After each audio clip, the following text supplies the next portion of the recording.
This is the C8 Corvette. This is the first mid-engine Corvette since the model's introduction in 1953.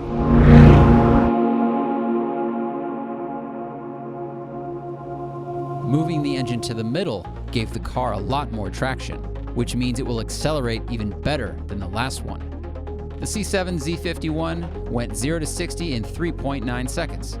The C8 does it in 2.9.